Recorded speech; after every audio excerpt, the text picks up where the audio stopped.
Okay, this morning we're going to be talking about genetics and Punnett squares. So, genetics is what we've been looking at for the last couple of weeks. Punnett squares are a tool that we use to investigate possibilities and probabilities.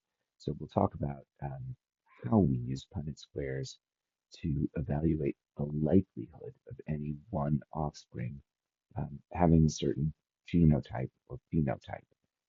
This is going to pull together a bunch of the work that we've done in the past. So I'm going to start with a little bit of review of some of the things that we've already talked about.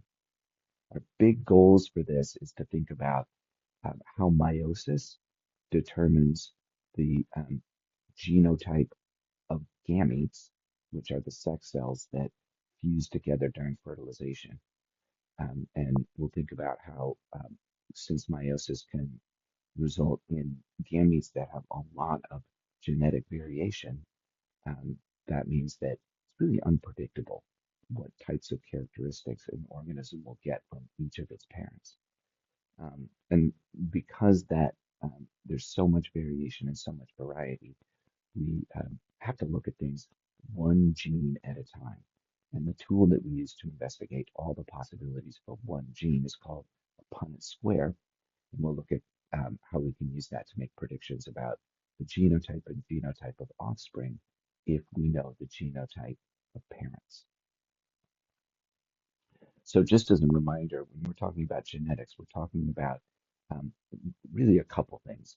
The first is we're thinking about how genes, which are sequences of nucleic acids stored on specific chromosomes in an organism's DNA, they contribute to an organism's appearance and function. There's environmental factors as well. Those are not genetically determined, those are external. We're focusing solely on the internal chemical pieces that determine how an organism looks and how an organism functions.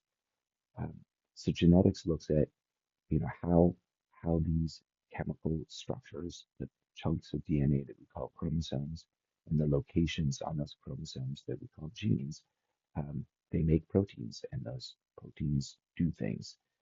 So we're thinking about how the genetic instructions determine the form and shape of proteins, which then determines the appearance and function of organisms. But the other piece we're looking at is something that we call heredity.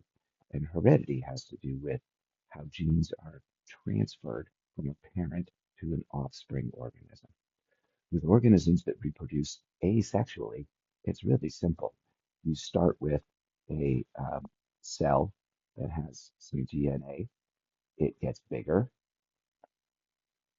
and the DNA gets replicated, and then that cell splits into two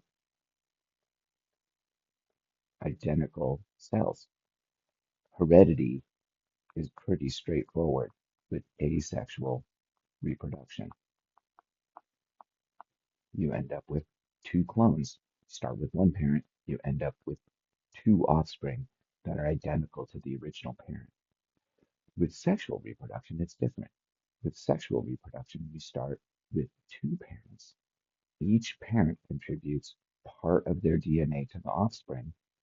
So we start with two parents. Each parent contributes part of their DNA to the offspring.